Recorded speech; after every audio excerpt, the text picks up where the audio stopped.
And why can I not complete this thought? This is not that complicated. We're usually better at this.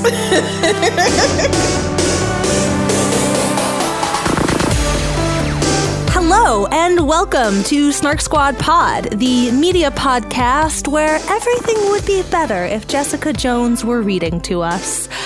I'm Nicole Sweeney. I am Marines. And joining us today, we have a very special guest, Marianne Fernandez Silva. Please say hello and introduce yourself. Hi, my name is Marianne. I am an executive assistant at Complexly, which is where Nicole works.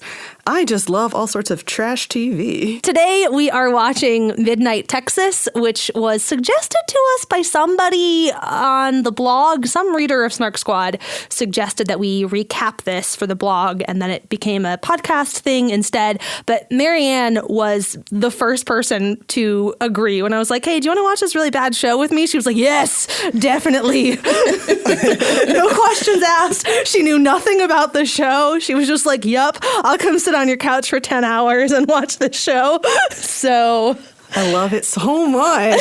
Not the show, but trash TV. Yeah. Love. So I guess to start us off, Marianne, what did we just watch? What was this show? What happened? So this is the story about a guy named Manfred, who you start off finding out that he can see and talk to ghosts, and he's, at the very, very beginning of the series, he's working as like a medium for very, very rich people, and then he gets a call from some guy that's like looking him up and like hunting him down. So his dead grandmother that he talks to sometimes, because she's a ghost and he can talk to ghosts, suggests to go to this place called Midnight Texas, and she promises him that he'll be safe. And in Midnight, you find out that it's like a haven for a couple of different monstery type characters. There's a vampire that sucks on energy instead of blood, which is a weird thing, but it's a thing. There is a were-tiger, who is also a reverend. There is a couple that you find out is an angel and a demon, and just a badass assassin. Oh, and also, obviously, there's a very, very major character who is a witch. And so he moves to this town, and it seems like unsafe because all sorts of crazy shit are happening, murders, and the hellscape is opening. They call it the veil is breaking because this place is like effectively the same thing as the Hellmouth. It's the Hellmouth. It's the Hellmouth. Just like spooky shit happens and ghosts are more likely to appear and that type of stuff. And then as he gets in to this town and more crazy stuff starts happening, and like all of the evil leaning type of characters are leaning more towards the darkness, I guess, inside of them, or being tempted more. The like veil is starting to split, and this guy named Manfred, who moved into town conveniently, happens to be the one that can save them all. Because of a prophecy. And yeah, it mostly functions as a monster of the week sort of thing, with like this main thread being like very, very like scattered throughout until the very, very last 2 episodes, I guess, where the hellscape is like coming out, and you find out that the reason why this veil is breaking is because there's a demon who wants to get the witch because she is an old virgin witch. God. And yeah, I don't know. There's a lot of like them leaving town and then coming back to town and then leaving town again, and then they come back to town trying to like seal this thing. And at the end of the day, this guy Manfred like sucks up a lot of demonic people into his, or allows them to take him over. Previously, you'd seen him do that with like just ghosts in general, but now he's doing it with demons and is like fighting this other demon who, again, was going to take Fiji, who is the witch character, originally just to take her and like, I don't know, plant his seed in her. That's not very clear. Yeah. Irrelevant. Yeah. But then she has sex, and then there's like a virgin sex wave that destroys the sex sonic boom, if you will. Yes, sex sonic boom, thank you, that destroys all of his like wraith minions. But then he's still angry, so then Manfred just like kills him by sucking in all of these different like demony things and has power then. And he wins. He saves the day. And he saves the day. He saves the day while all of the other more badass people stand around and do nothing. Yes. They keep saying that he's going to like raise an army, and like he is surrounded by amazingly competent fighters and just people in general of different levels of competence, and not a single one of them helped. The vampire who sucks energy, you think like, oh, he's super cool and awesome and can do really cool things. You think he's going to do a thing, and then in the climactic battle, he runs out and he literally hands Manfred a baton that has the like power of a really, really bad demon. Yeah, that's pretty solid summary. That's pretty much what happened. So our baseline starting point that always escalates beyond a simple yes or no question. Did you enjoy this, Mari? No.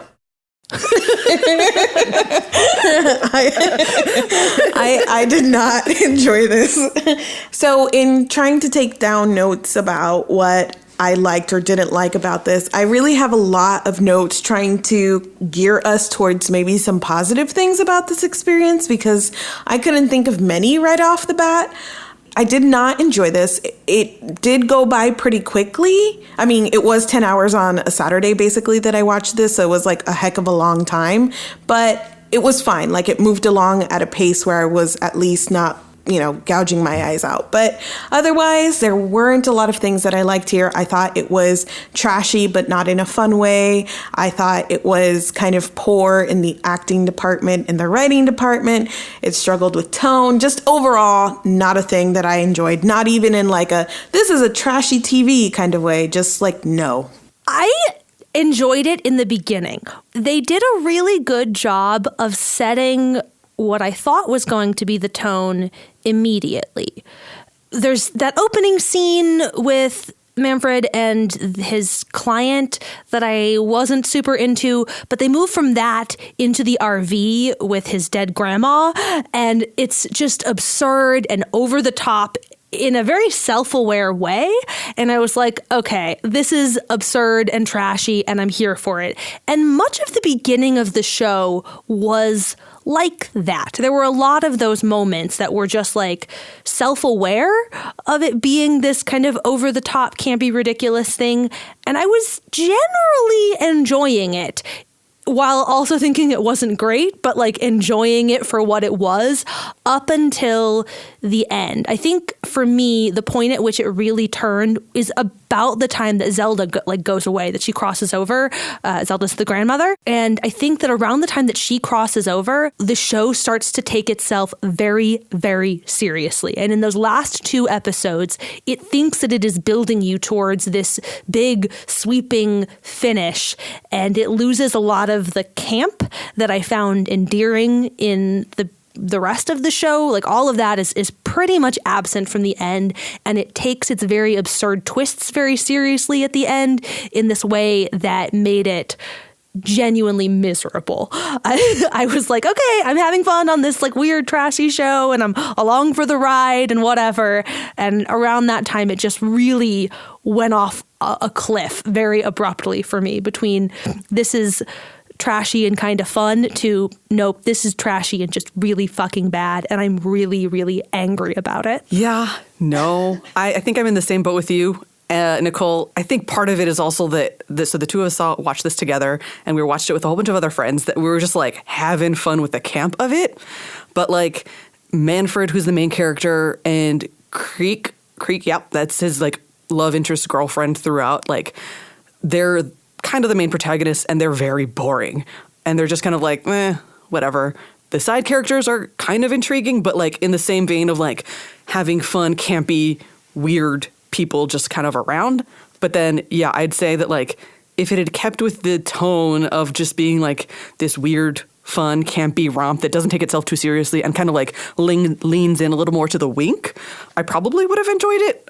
I probably wouldn't have thought that it was a good show, but I would have been like, oh, whatever. It was fun. It's silly. I didn't feel like I wasted like 10 hours. But then like those last 2.5, but definitely 2 episodes just kind of made it like, what the fuck is this? I don't want this anymore. The thing that you said about wasting the last 10 hours, that was the thing that where it turned from not just being not fun trash anymore, but to making me hate everything that I had been having fun with before. It wasn't just that I stopped having fun, it was that it cast the previous 8 episodes in this bad light that just made me very, very angry. And I think, yeah, so there's just too many things for me to even know where to start on the list of things that upset me and ruined it for me. I think that the most logical place to start is with Manfred, who was, in my opinion, and probably you guys are going to agree, I don't know, we'll find out, but I think the least interesting of our central characters. He is the person who I cared the least about consistently. I didn't care that much about Creek either, but I cared slightly more about her than I did about him. Constantly, though, when we were sort of going off on these side threads with Olivia or Lem or Fiji, those are probably my 3 favorites. Joe, the angel, any of these other characters. When we were sort of following their side threads in the room, we all kept exclaiming, like, why are we not watching this show? Why are they not our central anchor in this story? Because any of those characters are way cooler. Like, when Olivia and her weird assassination side plot, like, I don't know why we were doing this. It had no relevance to the larger story, but it was a ton of fun. I was like, oh yeah, why don't we go hang out with Olivia the assassin more? Like, any of it, other than his fucking story. I don't know. So I guess broader thoughts. Any other thoughts on Manfred? Yeah, I would agree. Manfred is the dull one of the bunch, which is very bizarre because he has a very cool ability of, like, he can speak to the dead, and he comes from a long line of mediums, and that is very, very cool and interesting. And I think part of the problem is that he's just kind of lame, and he doesn't really, like, bone up on his abilities at all. He's just kind of like, yeah, I kind of had this thing, whatever. And then he's also, like, the chosen one, so much is centered around him, and that's kind of boring. I hate to make the comparison, but, like, so this series is based off a book series by Charlaine Harris, who also wrote the series behind True Blood, and I have the same feeling on True Blood. The main character of Sookie is just so boring, and I don't care about her at all. But she's surrounded by all of these really interesting side characters that by themselves would have really, really interesting stories on their own. And I think that, so Fiji, who's the witch, would also have a very interesting story.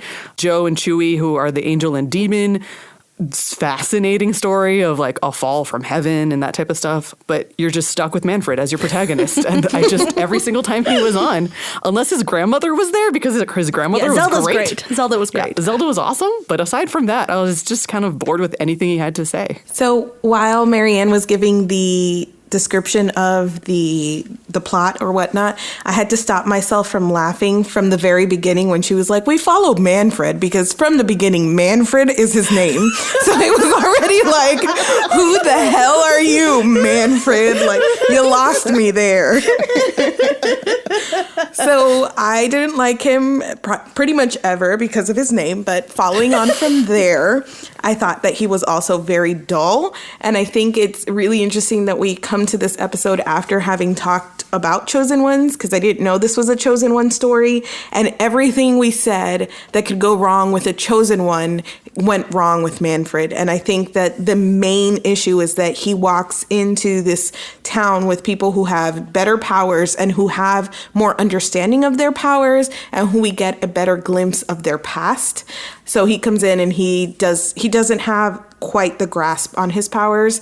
And so he's just kind of like, wah, wah, about his own ability, while everybody else is super badass and they know what they do. So being with him was not fun. And I think the actor he didn't give the role or the character any kind of pizzazz at all. I thought he was very bland and he just kind of monotone. His entire existence was a little monotone. So yeah, not my favorite either. I think probably Fiji was my favorite, just because, especially at the beginning when she's got like that happiness and pep to her and she starts to lose that. I enjoyed that pretty much 2,000 times more than anything that Manfred did. Yeah, Fiji was great. I also thought it was very interesting because during our Chosen One conversation, we talked around all of the strengths and weaknesses of Chosen One stories, and we had some examples of badly executed Chosen One stories. But it was really interesting to, after that conversation where we had some kind of like, yeah, they sort of missed the mark here or missed the mark there, to come into this story, which was actually the perfect storm of all the ways that a Chosen One story can go wrong. He didn't earn it. He didn't know what the fuck he was doing. His ending was just very absurd, and the fact that we were sidelining all of these other more powerful characters for him, especially in the ending, it felt like they were just consistently making the least interesting choice. When he walked into the pawn shop as we're winding towards the end, my first thought was that he was going to talk to all of these ghosts and like raise them as an army, that he was going to go into the big finale with this ghost army. And then none of that ever happened. It was just him and some demons that he absorbed. And it was just so frustratingly pointless. And there were things like that throughout the entire season. It was all just, here's where you could tell a really cool story, do something really cool and fun and neat with this, but instead you're going to do this other not fun and neat thing. The worst part is that I kept having those moments of expectation, like I didn't learn, to the part where we got to the end and Fiji is like having her breakdown where she's going to confess, like what her true role in all of this. And I'm like, oh man, here it comes, the big secret. What is Fiji up to? And she screams, I'm a virgin. And I was like, deflated, like literally picture a balloon just like deflated and floating away. And that was my entire experience. But that was episode 8 or so. So I had made it 8 episodes and I still hadn't learned. Like I was still expecting the story to do something that was actually okay. And it let me down once again. And then it was just, all downhill from there. That was the moment that broke me too. That was like the point at which it went from being fun, campy to being I'm angry. And then you have also ruined whatever I found fun about what went before this moment. Like, it's no longer fun because fuck you. This character deserved so much better than this. I did, however, have a lot of fun. My notes are lots of references to things that are tags on the blog. So I have in big letters down at the bottom, tragic magic vagina. So it is the ultimate in tragic magic vagina stories. Yeah, I would say I'm with you too, with just it was already going on a downhill slope for me from the previous episode. So the previous episode was when Zelda just moves on and there is that tonal shift. But yeah, when Fiji makes her announcement that she is a virgin, an old virgin at that, that makes her super rare and desirable among the witch community or witch world or whatever. I was like, yeah, no, I'm done with this. This is not, no. And then they have a flashback scene about when she tried to lose her virginity when she was younger and she didn't have control of her powers, and like her passion made the guy that she was with burn from the inside, is from what I understood. He burned up, basically. So there's this other guy named Bobo, of all things, who is her friend love interest. And the very next episode, which is episode 9, he comes up and he's like, let's do it. And all of a sudden, it's fine. They can have sex. Their love is more powerful than her own power. So upsetting. I'm like, just hearing you talk about it again, I just deflated to this point that I was like, I don't have anything else to say anymore because I'm once again so upset and disappointed. I think that's the thing, is that, again, it felt like it was building towards something epic, and it was so upsetting, and it felt like a betrayal of everything we had seen prior to this moment. Fiji as a character is so fucking cool, and yet you're making her defining trait that she's a virgin, that she's an old virgin. Like, I just, why? I think the most stunning thing about the entire experience, and really what the show did absolutely best was take all of these things that should be good and make them bad. Because even the premise of having all these different kinds of creatures in one town, and it's on a hellmouth, which is a thing that it's a little recycled, but it's still a really cool premise. And so all of these people are there, and it's like a found family, which is something I love. It's a chosen one story, which is something I love. Fiji's amazing. You have a badass assassin. You have a vampire who's, is so old, and he's got his whole backstory. And all of these things should be really fucking cool, and they're so dull, and they're so not cool, which is an accomplishment in and of itself. Midnight Texas. Yeah, that is indeed. You mentioned Buffy, and I also have a number of notes of things that I was like, this is like Buffy, only Buffy did it better. Several points throughout. The thing with the succubus reminded me of the beginning of Buffy, the whole premise that you see Darla in the school, and it seems like, oh, this, innocent schoolgirl is going to be preyed upon, but then it turns out that she's actually the evil thing. Gave me good feelings towards Angel again, which, speaking of the special accomplishments of Midnight Texas,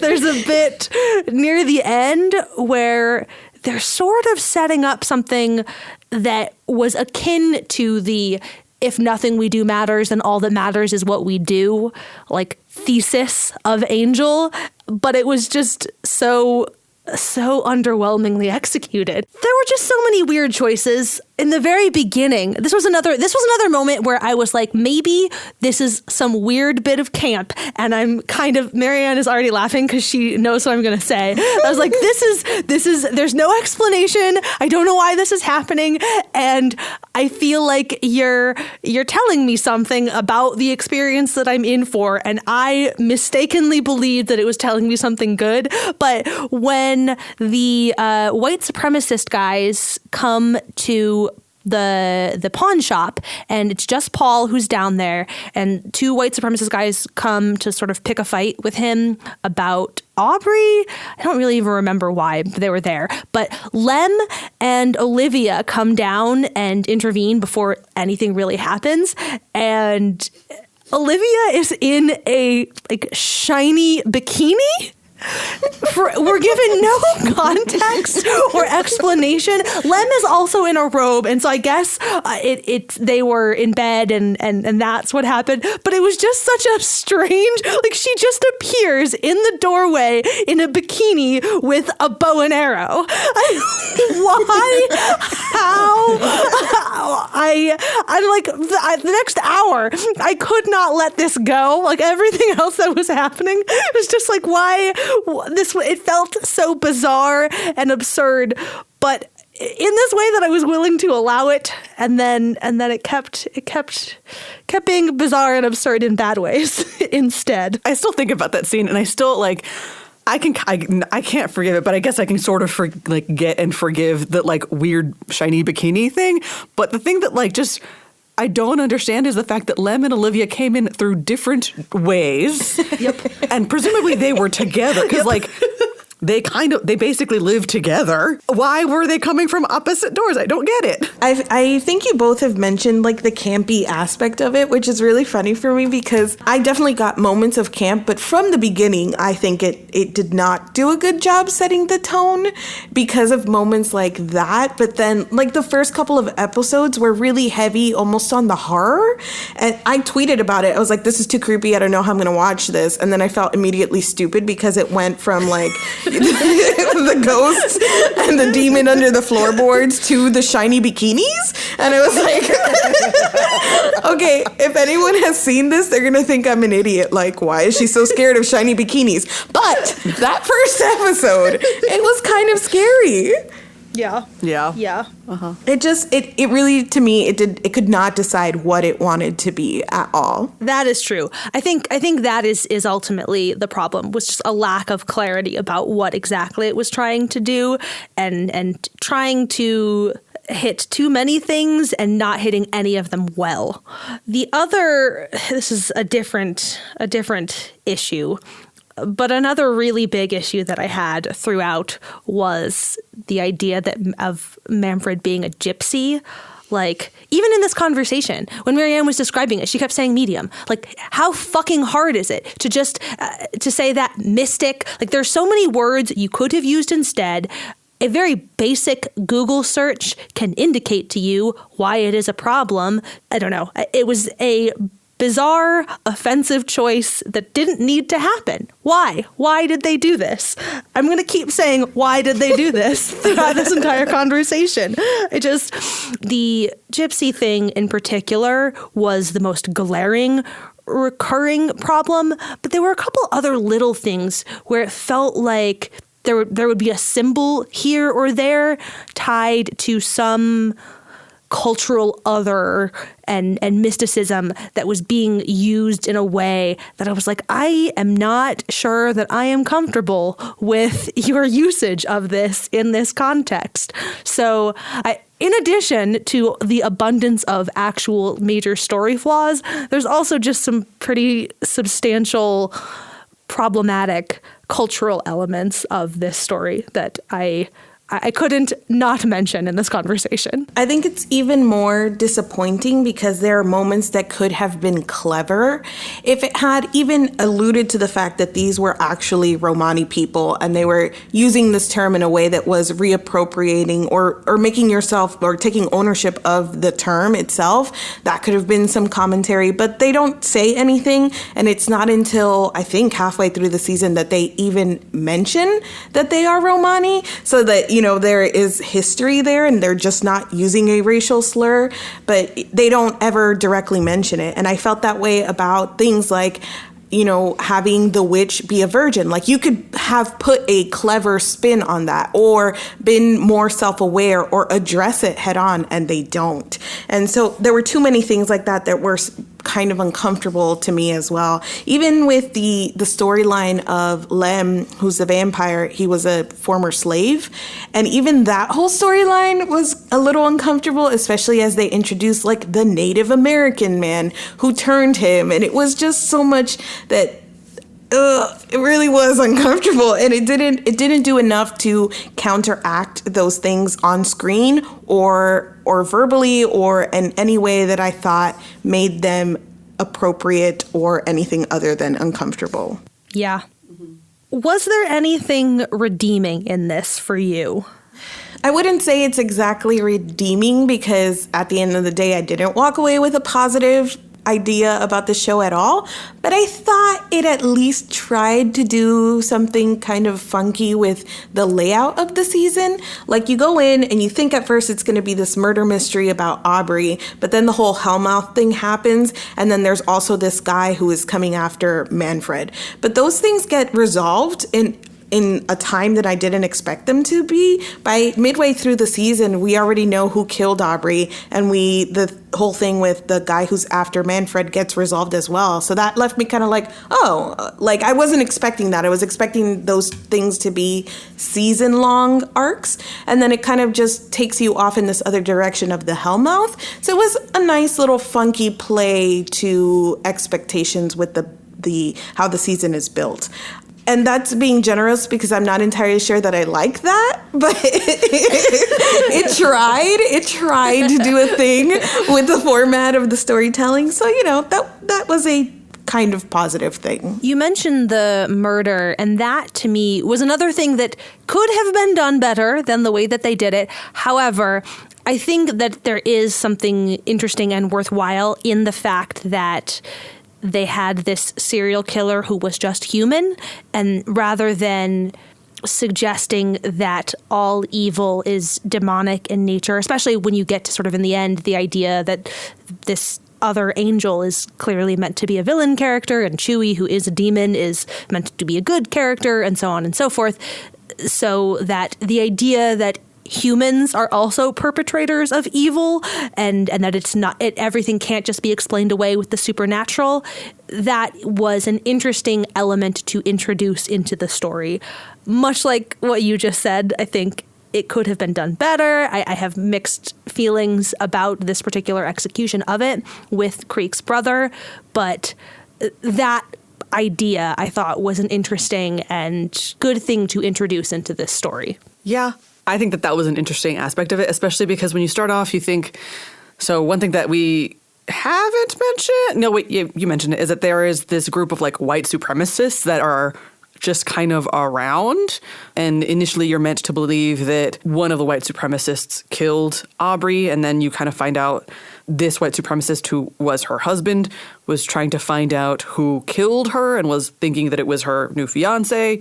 You're like, oh, it wasn't the white supremacists. I mean, they're still white supremacists, but you find out that later, like, oh, it was just this Creek's kid brother that has been murdering Aubrey, or killed Aubrey, and has been murdering a whole bunch of other women just because he likes it.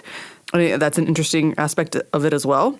They're actually very unexpected, because even someone that we were watching it with totally expected it to be the vampire character, because Lem was like showing a thirst for blood and all that type of stuff. But and they made a point with the murders of showing the Midnight Texas sign. So just to clarify this, the Lem theory, the murders appeared to have happened just outside of the Midnight City limits, which would suggest the possibility that Lem was responsible for some of these murders. Not Aubrey, I don't think, but I don't think that was the idea. But during the showdown where the other vampires came to town and Lem was incapacitated, Olivia had him drink some of her blood to sort of revive him and make him strong again. And the combination of that and the pull from the Hellmouth had made him thirsting for blood. And there's a conversation in the saloon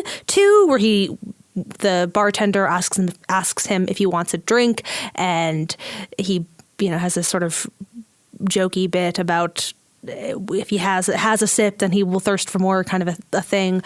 And I don't know, there were a number of things which made the idea of introducing Lem as the murderer kind of made sense in all of these ways. On the one hand, I was glad that they didn't, because I did like Lem as a character. On the other, now that I'm rehashing all of this, I'm again upset at the possibility of an interesting thing that they didn't really pursue. And why was that conversation in the bar even there? Why did they do all of these things if none of it mattered?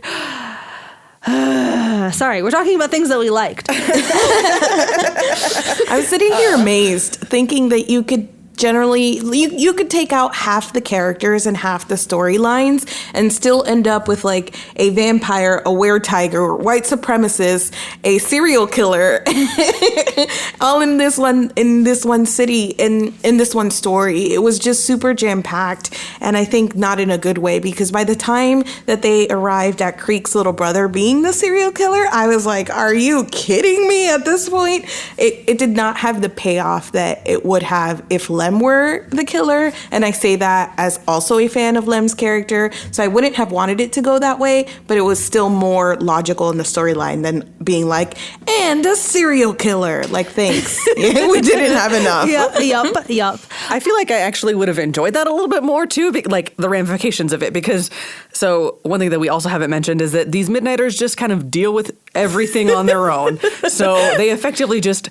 killed Creek's brother, never reported him in any way, shape, or form, because he's this serial killer. But I kind of feel that if it were Lem or anyone else that is of this like core group of people that are also monsters, conflicted with their monsterness, that they would have taken a pause and like tried to deal with how to continue with this person. In this case, Lem, we're talking about like keep Lem going, but also like make him pay for his actions, but also like because of his ties to Olivia and, a lot of people in this community call him Uncle Lem as like a caring individual that watches out for everyone. Like that means something differently if he's the one that's been committing these crimes. Whereas like, oh, this is just a throwaway brother to the main character's girlfriend. It's fine. Whatever. We don't care. Yeah, he is just an obstacle to their relationship, so he is easy to dispense with.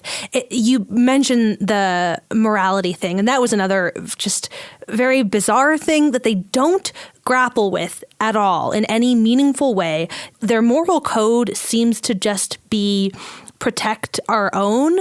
But again, but not in a way that felt like interesting or thoughtful storytelling, because there's no moments like if, for example, Lem had been responsible. Like, there's no moments where they have to really grapple with this idea of just protecting their own at all costs.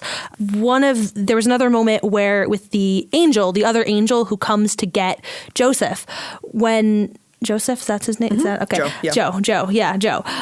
When the other angel comes to get Joe, they almost immediately devise this plan that involves sending her to hell. And all they know about her at that point in time is that she has come to collect a fallen angel. That is what they think. Now, it turns out that she's also all sorts of evil and fucked up and like isn't actually concerned with protecting humans like she's supposed to be and blah, blah, blah, blah, blah. So they're vindicated in the end. But like, if she is legitimately a true angel and she's just here to collect this fallen angel, the idea that the immediate solution is, well, we're just going to banish her to hell because she's after one of our own is really fucked up.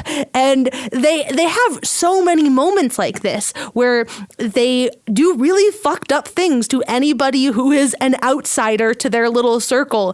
And they never grapple with that. They never confront the morality of that in any meaningful way. And that was very, very frustrating. And to Marianne's point, is definitely a reason why having Lem be the actual murderer or in that situation, or there are a number of moments where you could have introduced some sort of reckoning with that very weird and twisted moral code, but it never comes.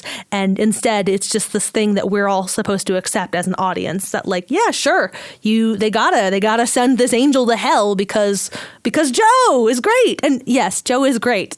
That's correct. But like, that's not sufficient, reason for banishing someone to hell. Like, what? No. So I will say, though, because we have yet to really commit to things that were good about this, the other characters, there were a number of characters who were not Manfred, who I really did like and enjoy pretty much every moment that they were on screen. I think that probably all of them were a little bit underdeveloped because none of them are the main character, but I really enjoyed Fiji, who I think kind of universal favorite because she's the best. Olivia is probably my favorite just because I fell in love with her so quickly. I was like, oh, she's sassy and great. And she fights. That's her whole thing. She has no superpowers. She just has this weird secret arsenal. I don't know why. I want more of this story. Joe and Chewie.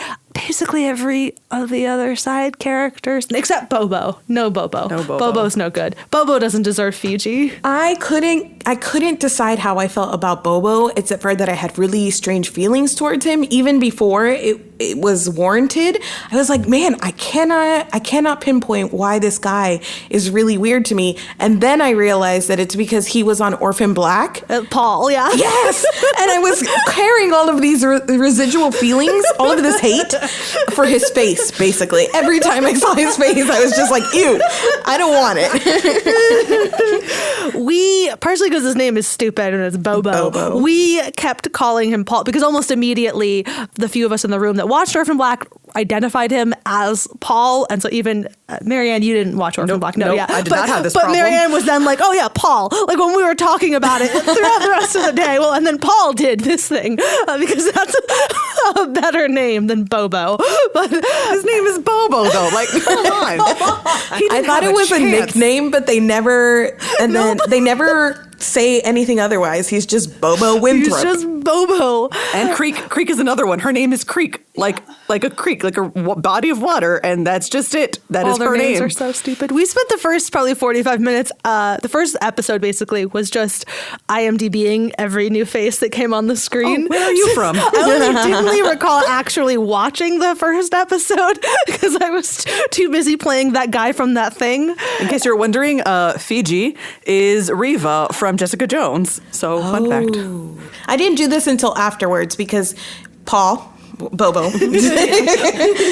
And his face is like, man, where is that from? And then also in between, I was watching on Hulu and I kept getting commercials for 50 Shades Freed. Ugh, on top of everything else, it just made like the experience even worse.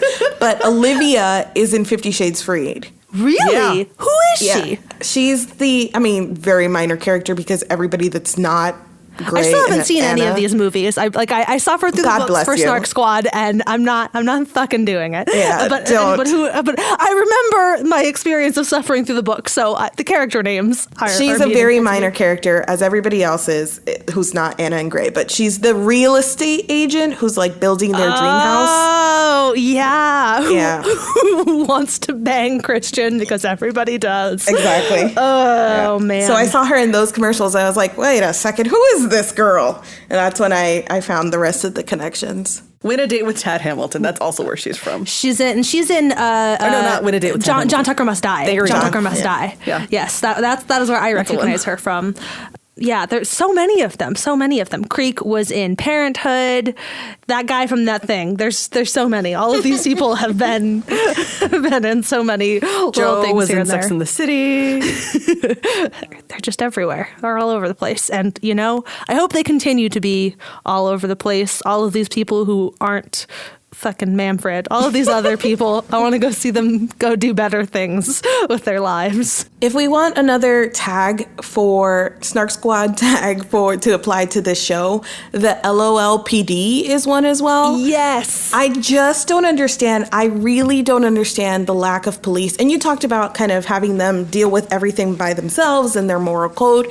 But the fact that the police showed up for the first couple of episodes, one was killed by a tiger and one was blown up in his car, and then we don't see another police officer ever again until another girl gets murdered and the police come around and ask like 2 questions and then disappear again. That really made me so angry irrationally because there were so many other things that were wrong with the show. But the fact that the police are introduced, they are there, but then we never see them. Ugh, so upsetting. I had one note about a bad policing moment, but I didn't bring it up because it was one that they actually did resolve, which was the bit where they take Bobo into the station for questioning, and then the lady cop throws him in the room with all the white supremacists to try to make him talk, and that was this moment where I was like, what the fuck? Like this is clearly abysmal. Like you can't do that. This man is like in your charge. Like this is not appropriate behavior. But then she was suspended for doing that. So I was like, okay. I when that happens, when she gets suspended, I was just so pleasantly surprised because I've seen so many TV shows that have, we have this whole tag of the LOLPD tag of all of the bad policing that happens in fiction. So the fact that they addressed it, I was genuinely shocked. I was like, this is just going to be allowed to stand as an acceptable act of police work.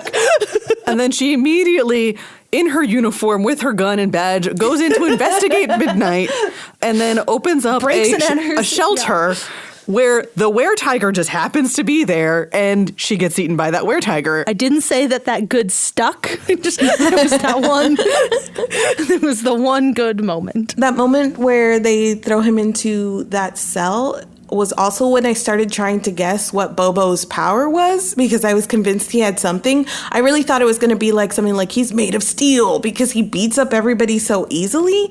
And I also thought they would reveal that Olivia had a power, which is both ridiculous because obviously there's already so much going on. But till the end, I was like, yeah, no, but what's their power? Bobo, Olivia, I was content that like she was just this badass assassin and her being in Midnight with all of that made sense to me. Bobo never really made sense to me. And so I was also convinced up until the very end that he was going to have some sort of superpower. And the ease with which he beat people up, multiple people, I was like, clearly, there is some sort of superpower at play here. And nah, no such luck. Stupid. I also happen to be reading the final book. I think it's the final book, the third book in the Diviners series by Libba Bray right now. And they're somewhat similar to this in that you sort of have an initial a character who is your initial way in, but it becomes much more ensemble as the series continues, and there are multiple point of view characters throughout the books. But the initial character in Diviners is this medium who is an object reader. So she like can read secrets and stuff in objects. So very similar to Manfred, but she's this awesome little teenage flapper and she's cool as shit. And watching this, the whole time I was watching it, I was like, I really just want to keep reading my book. Why am I watching this show instead of reading? Like, I'm currently in the middle of a much better version of a relatively similar story. There are a number of beats that are very, very similar, actually, in this to things that are happening in Diviners, which, again, because a lot of this stuff is well-worn territory, and that's not a problem. Like, that you can tell these very similar stories over again and have relatively minor twists and make it interesting and good. But this was not interesting and good. So it's frustrating. But that's if you watched this because you knew that we were watching it for the podcast and you're like, wow, that was sad and disappointing, which is how I felt as well, may I recommend that you go read Diviners. You'll feel better. I didn't finish watching True Blood because I didn't like it very much. It was much better than this is, I would say, but it still got a lot of that like soap opera-y, all this story crammed into one place kind of feel of storytelling, which isn't my favorite. It was also kind of raunchy and weird, but I will say that True Blood was way, way better than this was, especially because it had superior actors and probably like 3 times the budget, and it was on a network that allowed it to be a little darker and a little bit more campy and a little bit more raunchy. But this was definitely like a NBC bargain bin version of True Blood. But you could very much tell that they were written and inspired by the same people. Even all of the things that we had trouble with, like the virgin storyline, that is echoed in True Blood, where they actually do have a pretty white virginal dress and the virgin at the beginning of the story. So there were a lot of the same notes that were hit. It just worse in this thing, just worse. I don't know. True Blood went on for a really long time, and part of me can't forgive it for that. Yeah, Mario only saw the beginning. Yeah, that's true. And then I quit. Fair. I am a completionist, and also I was like committed to finding out why everyone loved True Blood so much. So I watched the whole thing. The answer is I have no idea. I'm gonna say I think it's Alexander Skarsgård's in it. So he's in it, and he's great. Joe Manganiello's in it as well, who is also beautiful and wonderful. There's a couple, again, other side characters are great. The 2 main characters, not so much. I mean, if we're giving recommendations, I'd probably say I started watching Penny Dreadful, and that is also very similar, like different monsters coming together. And one of the main characters has like a supernaturally connection to the dead, kind of. She just has a crazy supernaturally power, and she's very cool, and she's very awesome. This is kind of a stretch, but it reminded me when, Nicole, you were talking about this idea of having a moral code of entirely being protect your own. It reminded me a lot of Firefly, because I think that is very much Captain Malcolm Reynolds' moral code, is he's very much about his family and protecting his own.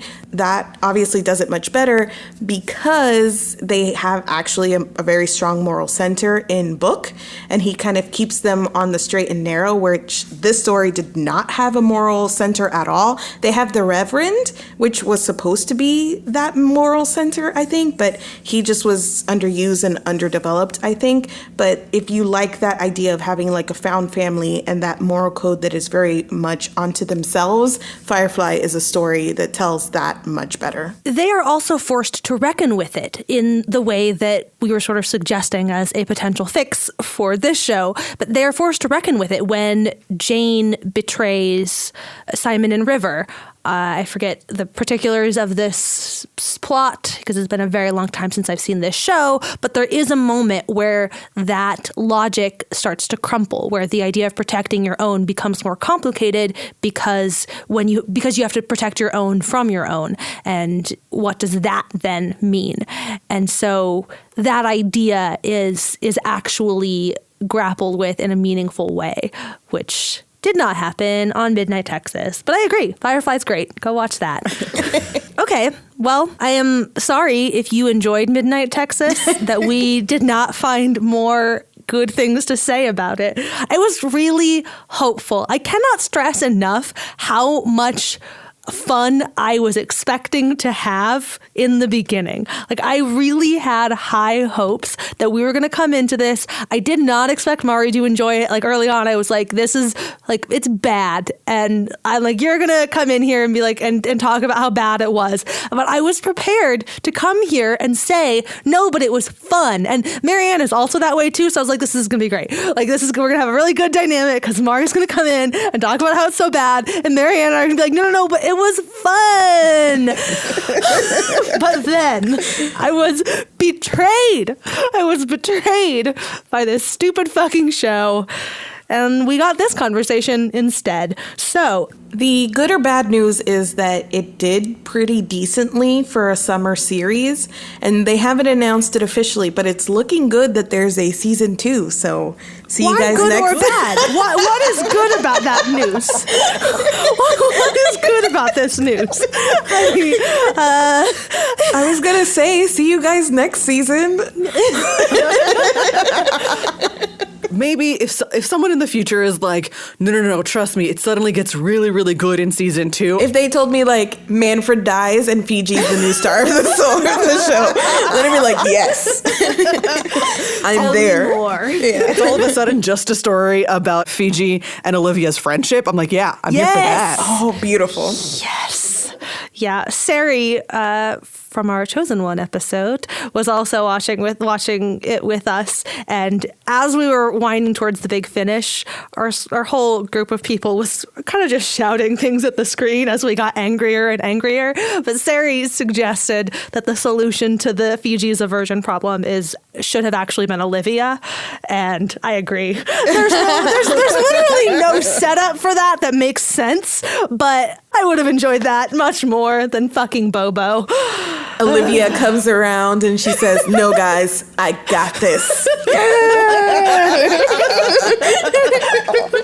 Okay, this is completely absurd, doesn't make sense, but also everything in the show is completely absurd and doesn't make sense. So whatever, I'm not sorry.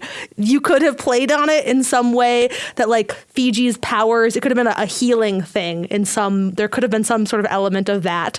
Like if you're going to make this whole like, oh, virginity matters so much, you also could have spun it in that way because Olivia had like a gaping wound in her stomach at this point in time in the story. So whatever. Anyway, doesn't matter. None of this is the story we got. I think that's it. I think we're done talking about this show now. I just don't want it to occupy more of my time anymore. I'm like done. Yeah, that's true. That's true. I gave it 10, well now 11 hours of my life because we've just had this conversation. So, and however many hours I'm going to spend editing this episode, I've given it too many hours. Midnight Texas, you've taken up too much of my time. We're done here. We're also done here with this episode of the podcast. So, thank you, everyone, for joining us, for listening as we raged out about this television show. If you have thoughts about this or anything else that you would like us to watch or read or talk about here on the podcast, you can find us at SnarkSquad.com or on Twitter at Snark_squad. I am at Sweeney Says. I am at My Name is Marines. And I'm at MF Des Silva. And thank you so much, Marianne, for joining us. And we will be in the rest of your ears again next week.